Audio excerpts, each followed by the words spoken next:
$10,000 sat folded in an envelope on the folding table, and Ethan Caldwell was smiling like he'd already spent it. $10,000 says you can't take me down, he said loud enough for the whole fundraiser tent to hear. People laughed. A couple of phones came up.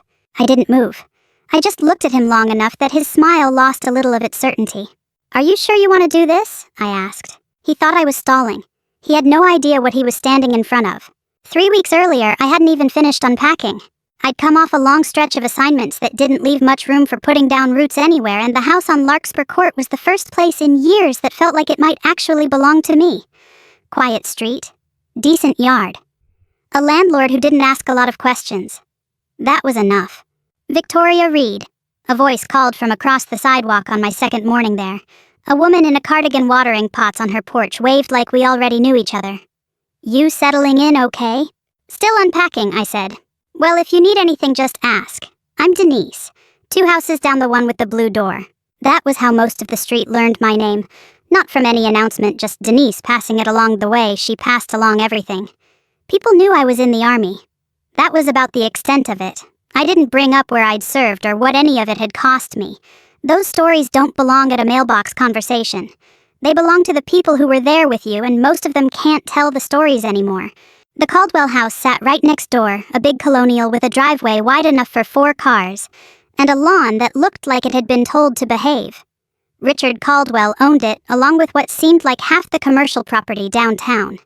His son Ethan was 27, and it didn't take long to understand what he was built around. He trained in the backyard most evenings, not casually, but the way someone trains when it's been the center of their life for a decade. Brazilian Jiu-Jitsu, a black belt he wore like it was part of his personality, a handful of local amateur tournaments under his belt that people around the neighborhood liked to bring up unprompted. He had training partners over most nights, blue mats laid out near the pool house, music playing loud enough to carry over the fence. I didn't mind the noise mostly. It was the small collisions that got old. The first one happened on a Tuesday. I was already running late, coffee in one hand, trying to back out of my driveway when I realized his SUV was angled just enough to block half of it. Not blocking it out of spite. Just the careless kind of parking that comes from never having to think about anyone else's morning. I found him in his own driveway, scrolling his phone. Morning, I said. Would you mind moving your car? It's blocking part of my driveway. He glanced up, unbothered. Relax, it's not a war zone. I looked at him for a moment. Nothing in my expression that he could have called disrespect, just a flat, steady kind of attention that made most people shift their weight after a few seconds. He didn't shift. I know, I said. That was all. He moved the SUV, eventually muttering something about uptight neighbors. I let it go. I'd learned a long time ago that most fights aren't worth having, and this one certainly wasn't. But something about that morning stuck with him.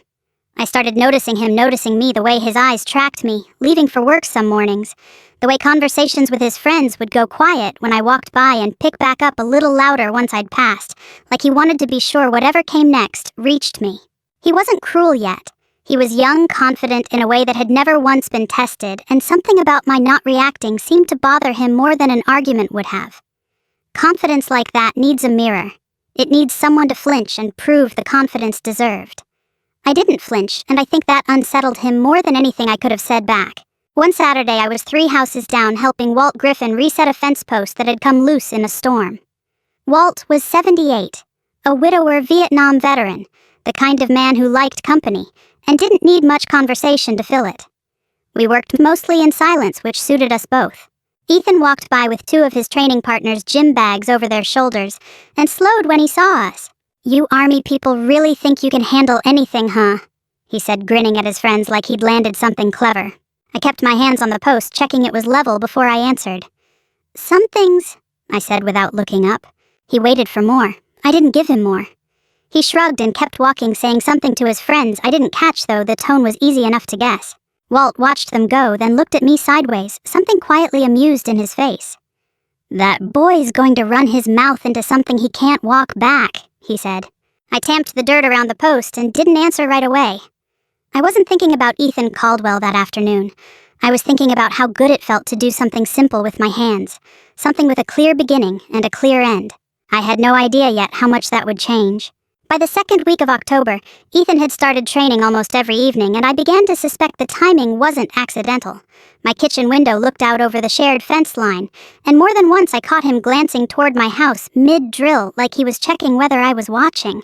One evening I was walking to my car when he called out from the mat, breathless from a round with one of his training partners. "You ever trained hand-to-hand?" I stopped to consider the question honestly before answering. "Enough," I said. He laughed, wiping sweat from his forehead.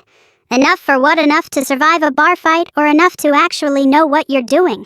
"Enough for what I needed it for," I said, and kept walking. I want to be clear about something because it matters. I never told Ethan Caldwell I could beat him at his own sport. I never claimed to be some hidden weapon walking around in a fleece jacket. The Army teaches you a great deal: discipline, situational awareness, functioning on 4 hours of sleep, reading a room full of strangers, and knowing within seconds who's a threat and who isn't. It teaches combatives enough to defend yourself and understand your own limits. It does not make every soldier a professional grappler with a decade of mat time behind them, and I never pretended otherwise. That distinction mattered to me more than winning any argument with him would have. Ethan, though, didn't deal much in distinctions. He'd built his identity around being the best in every room he walked into, and 8 years of serious training had given him real reason to believe it. He wasn't some spoiled kid playing at toughness. He'd competed in local amateur circuits, placed well, had a wall in his garage with a couple of medals on it he didn't even bother mentioning because he assumed everyone already knew. That kind of certainty doesn't bend easily. And it definitely doesn't bend for a quiet neighbor who won't rise to the bait. His father didn't help matters. I overheard Richard Caldwell one afternoon near the mailboxes telling a neighbor that the new woman next door seemed awfully serious for someone who mows her own lawn. Mild condescension, the kind that comes easily to a man who's never had to take anyone seriously who didn't own something bigger than he did. Ethan absorbed the tone from somewhere, and within days I heard him joking to his friends loud enough to reach my yard. "Maybe she thinks that little uniform makes her dangerous." I heard it. I let it pass through me and out the other side the way I'd learned to let a lot of things pass. Anger is expensive. I'd spent mine carefully for years, and I wasn't going to waste it on a 27-year-old who'd never had to earn respect the hard way. Walt figured me out before anyone else on the street did. A week after the fence post afternoon, he stopped by with a thermos of coffee unprompted, and sat on my porch steps like he'd been doing it for years. "Major, right?" he said, not really a question. I looked at him. "How'd you know that? Way you stand. Way you don't waste words. Man doesn't forget those things even 50 years out." He took a sip of his coffee. "Which branch trained you?" "Army," I said. "That's as far as I usually go." He nodded like that answer was exactly enough. "Fair," he said. "People who served recognize people who served. Rest of them just see a quiet woman who keeps to herself." He looked out toward the Caldwell house where Ethan was running drills with his usual crowd. "That boy over there's never had to be quiet about anything in his life." I didn't say much back, but something about Walt knowing and not pushing for more made the street feel a little less like unfamiliar ground. The neighborhood's fall charity fundraiser was announced 2 weeks later, posted on the community board, and repeated at every mailbox conversation for days. Richard Caldwell was the lead sponsor as usual, his name printed slightly larger than everyone else's on the flyer. Ethan was scheduled for a grappling demonstration as part of the evening's entertainment, a way to draw donations from a crowd that mostly knew him from the gym downtown. Denise insisted I come. "You need to meet people who aren't strangers," she said, and she wasn't wrong, so I agreed. The evening was string lights and catered chicken and a silent auction table. Richard had personally arranged his name on the banner in that same oversized font. Ethan moved through the crowd beforehand with the easy confidence of someone who'd never once doubted his welcome anywhere, shaking hands, accepting compliments, glancing occasionally toward where I sat with Denise. When he spotted me, something shifted in his posture. He said something to the two friends beside him, and I watched their heads turn my way, followed by a ripple of laughter. I didn't need to hear the words. "Army lady next door," carried across the tent clearly enough anyway. Denise stiffened beside me. "Ignore him," she muttered. I already was, or trying to. There's a particular fatigue that comes from being underestimated in public over and over by people who've never had to prove themselves the way you have. Ethan finished his demonstration round, took a modest bow, and instead of returning to his group, walked straight toward the folding chairs. Straight toward me. The crowd noise dipped, that particular hush that gathers right before something happens people will talk about tomorrow. He stopped a few feet away, still breathing hard sweat on his forehead, and looked down at me with the kind of smile that already assumes how this ends. "Why don't you show everyone what the army taught you?" he said loud enough for the whole tent to hear. I could have laughed it off. That would have been the easy thing, the thing that let the evening slide back into its normal rhythm. But Ethan wasn't finished, and some part of him needed an audience more than he needed an actual answer. $10,000 says you can't take me down, he said, pulling an envelope from his jacket and dropping it on the auction table. A ripple went through the crowd. Richard, standing near the dessert table, laughed, the easy laugh of a man who assumed his son was simply being charming. A few people raised their phones. I stood up slowly, not because I'd decided anything yet, but because staying seated felt like conceding something I wasn't ready to concede. "Keep your money," I told him. He tilted his head. "Scared?" "No," I said. "I'm just not interested in proving anything to you." "Then walk away," he said, already turning half toward the crowd like he wanted them to watch me back down. I looked at him for a long moment. I thought about Walt's coffee that morning, about 8 years of quiet mornings where I'd let smaller things than this slide because they weren't worth the energy. This one had stopped being small. Ethan had turned a private irritation into a public performance, and somewhere along the way I'd stopped being a person to him and started being a prop in a story he wanted to tell about himself. "Fine," I said. "But if we're doing this, we're doing it safely under rules, and your $10,000 goes to the Veterans Fund." That caught him off guard. He'd expected refusal or embarrassment, something he could work with. Instead, I was setting terms, and terms have a way of draining the drama out of a dare. Carlos, the instructor who ran Ethan's gym downtown, had been hired to oversee the evening's demonstrations, and I asked Denise to bring him over. Carlos laid down the only conditions: he'd agree to supervise a controlled grappling assessment on the mats already set up, no striking. The match stopped the instant either of us tapped or he called it.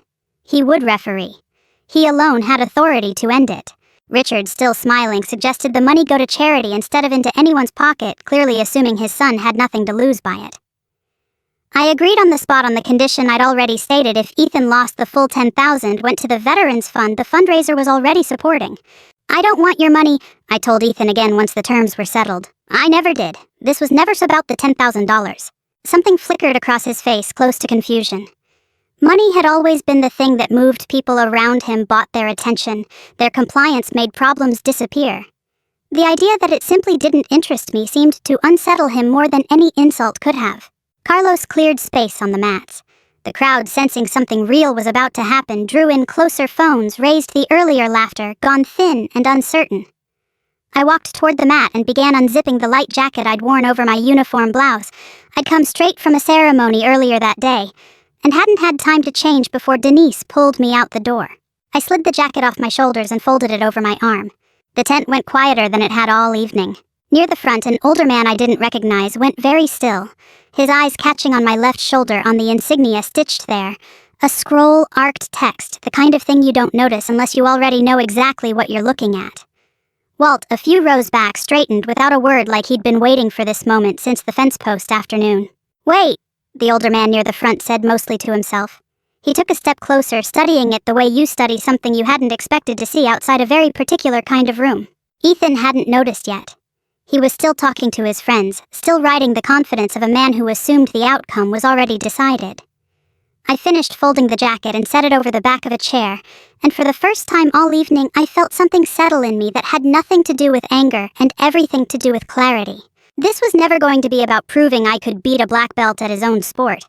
It was about a man who'd spent his whole life mistaking other people's silence for weakness, and an evening that was about to teach him the difference. Carlos called us both to the mat. Ethan rolled his shoulders easy and loose, the posture of someone who'd done this 100 times and expected number 101 to go the same way. I stepped onto the mat across from him, aware of the quiet gathering behind me, aware of Walt's eyes, and the older stranger's eyes, and Denise's hand pressed flat against her chest.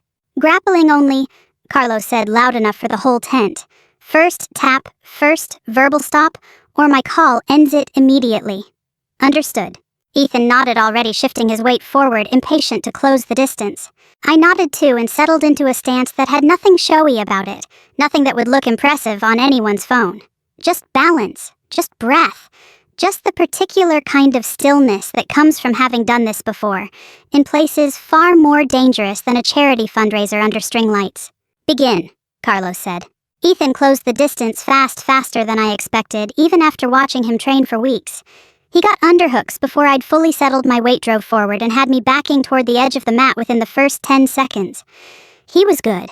Better than good. 8 years of serious training doesn't lie, and I felt every bit of it in the way he controlled the space between us. I gave ground where I had to.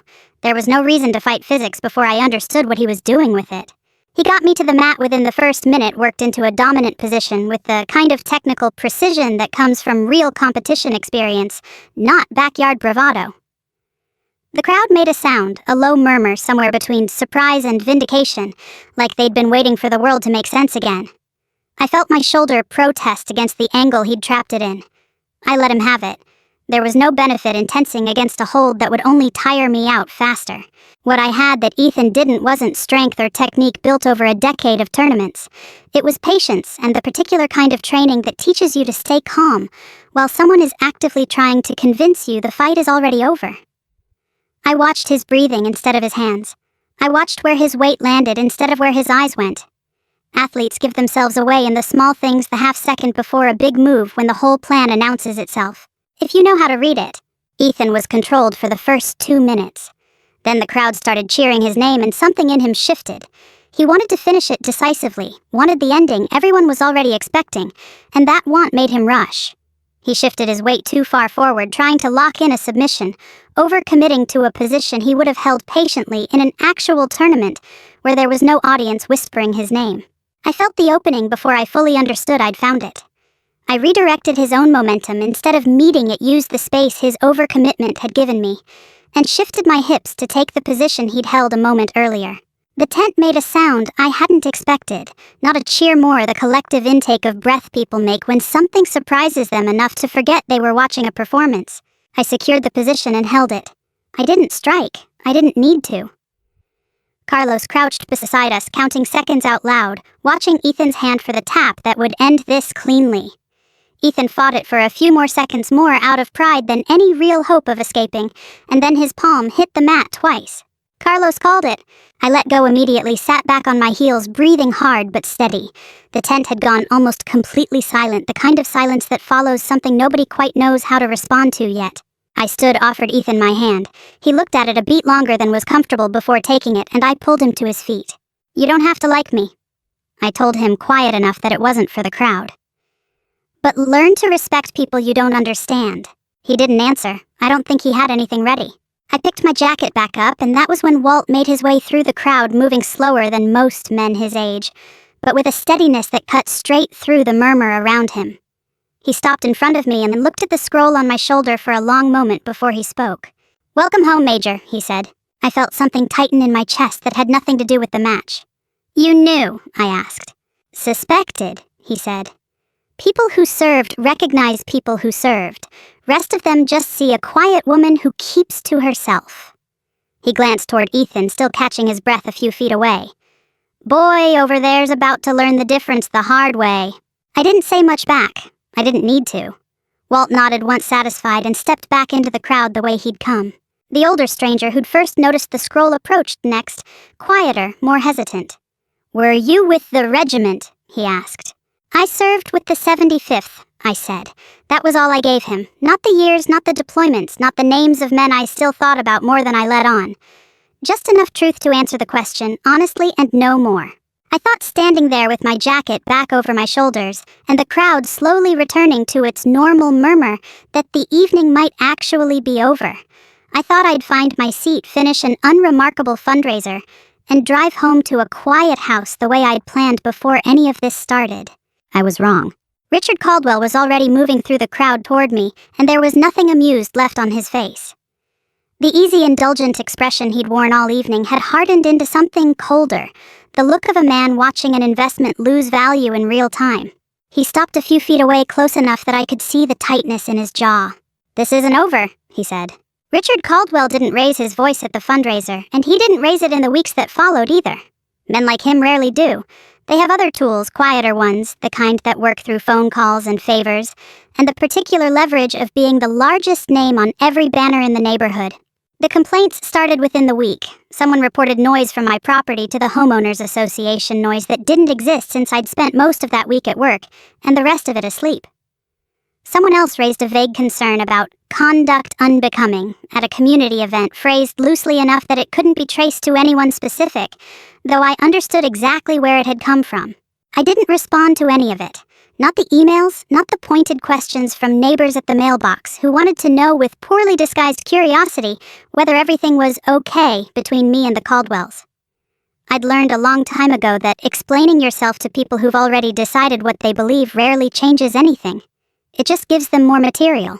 What I did instead was keep things not out of strategy, just habit.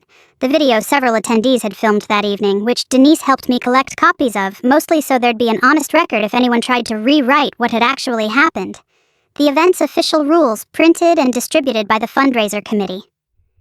The signed acknowledgement Ethan and I had both given Carlos before stepping onto the mat. None of it was dramatic. It was just documentation. The same instinct that had kept me and people I cared about safe doing work far more dangerous than any of this. Write it down. Keep the paper trail. Never rely on memory alone when memory can be argued with. It was Denise who brought me the piece that actually mattered, though she didn't realize it at the time. Her granddaughter was enrolled in a youth self-defense program Ethan ran downtown, affordable, community-minded, marketed to parents as a way for kids to build discipline and confidence. Denise mentioned almost in passing over coffee one Saturday that another parent had complained about the program. Cash payments collected without receipts. Promised discounts that never materialized. Sessions cut short or canceled without warning while the fees stayed the same. She said it the way people share gossip, not realizing she'd just handed me something with actual weight to it. I didn't chase it. That's important because it would have been easy to turn this into something it wasn't, some quiet campaign of digging and exposing using whatever instincts I had to build a case against a family that had decided to make an enemy of me. I didn't do that. When another parent, a soft-spoken man named Aaron, approached me at the grocery store and asked what he should do about money he felt he was owed, I gave him the only advice I had. If something's wrong, document it and report it properly, I told him. Don't come to me. Go to the people who can actually do something about it. I meant it. I wasn't interested in becoming Ethan Caldwell's judge and jury. I had my own life to get back to, my own quiet to protect. I did report it, Aaron said. Months ago, nothing happened. To who? The community board. Richard sits on it. That detail sat with me longer than I expected. It wasn't proof of anything on its own. Men serve on boards without corrupting them all the time. But it explained a lot about why a complaint involving Richard's son might have quietly disappeared instead of being looked into, and it planted an uncomfortable seed of understanding about the family I'd moved in next to. I still didn't do anything with it directly. I went back to my routine early runs, long hours, the particular piece of a house that finally felt like mine, even with all the noise happening around its edges. I figured the fundraiser was over, the challenge was settled, and whatever Richard wanted to do with his wounded pride was his business, not mine. Then over the following 2 weeks, something started moving on its own. Aaron wasn't the only parent who'd been quietly sitting on a complaint. Once word got around that someone had finally pushed back publicly against the Caldwells, not me, just the simple fact that Ethan had lost a fair fight in front of the whole neighborhood, a few other parents found the courage to put their concerns in writing formally to the board, instead of to each other over coffee. Denise told me the board had agreed to look into it. Not because of anything I'd done, because enough people had finally said the same thing at the same time loud enough that it couldn't be quietly filed away the way it had been before.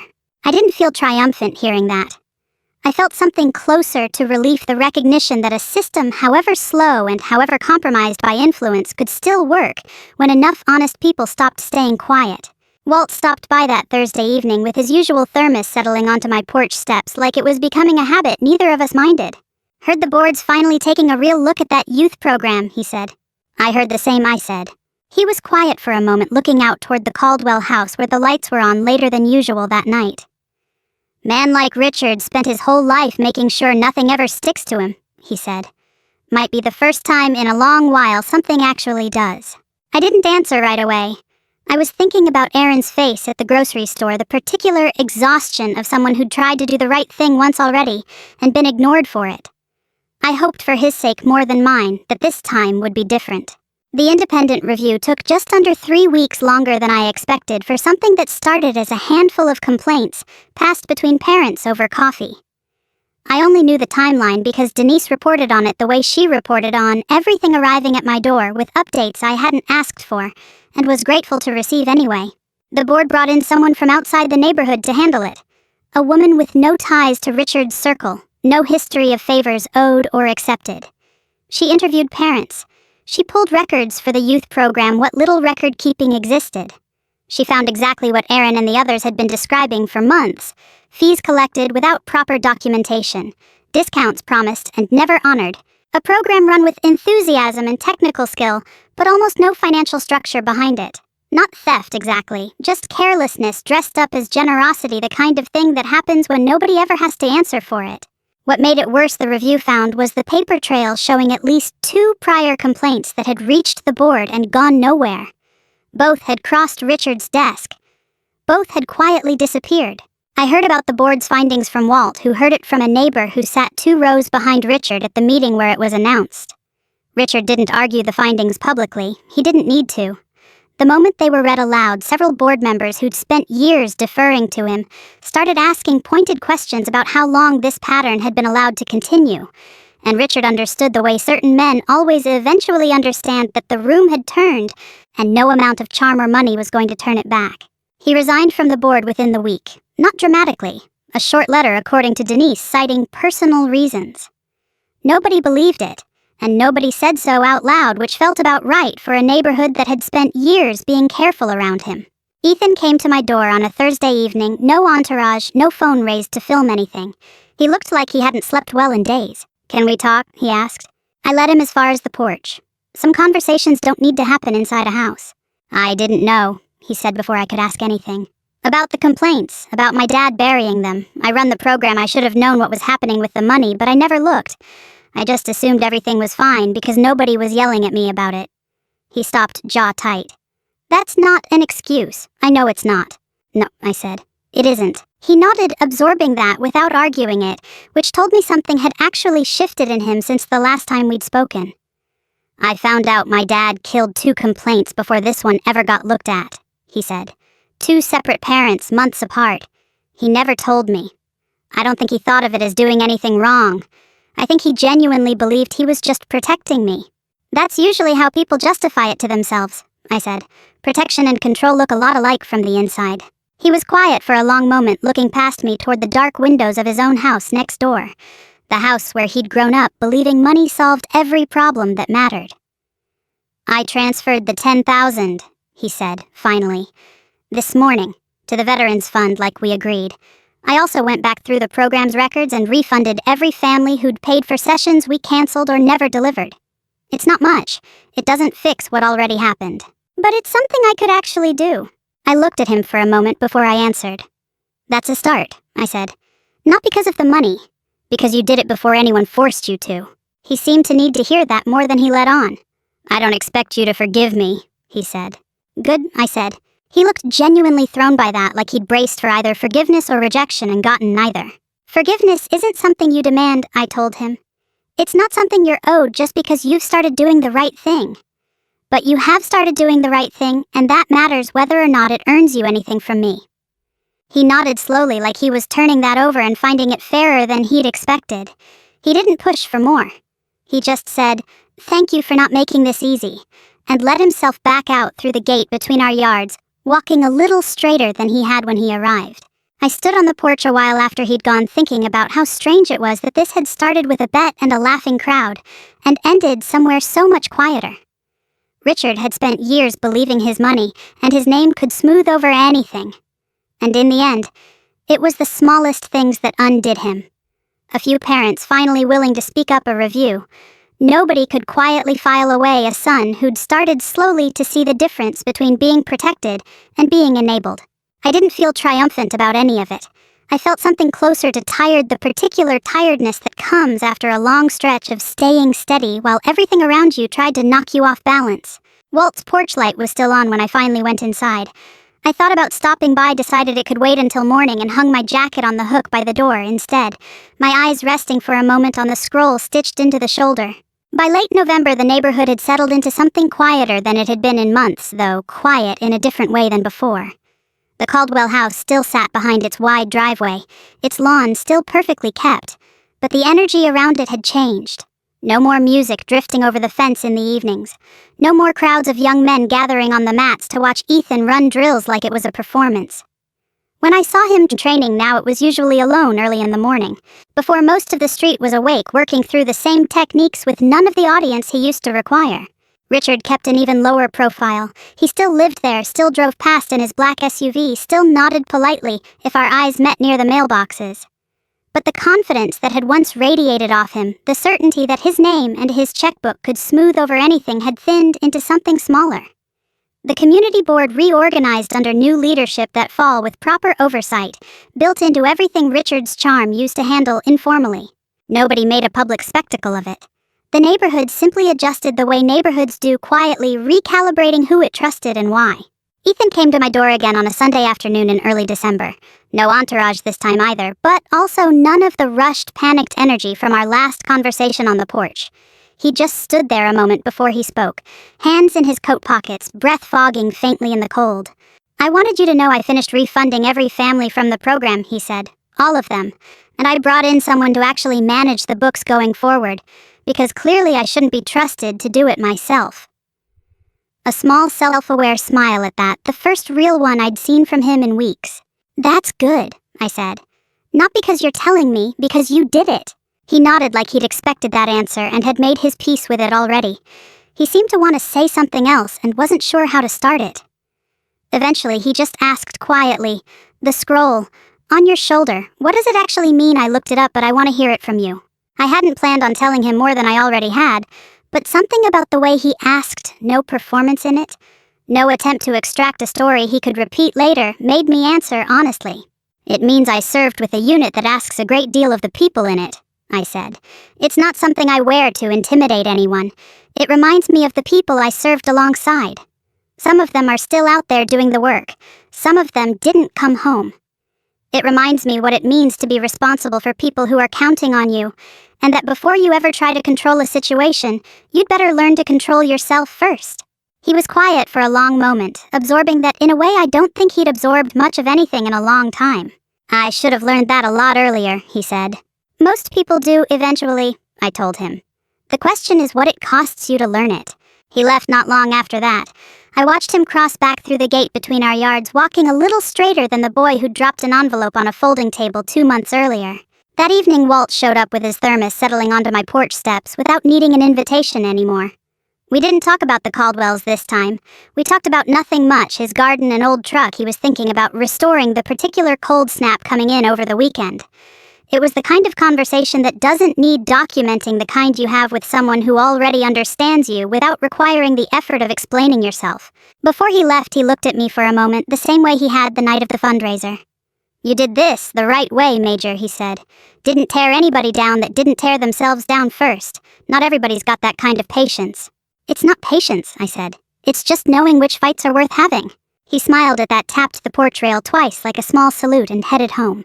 I went inside, hung my jacket on the hook by the door the way I did every evening, and let my eyes rest on the scroll stitched into the shoulder. It had never been about proving anything to Ethan Caldwell or his father or anyone gathered under those string lights that night. It never really is for people who've actually earned the right to wear something like that. My phone buzzed on the counter, a text from Ethan.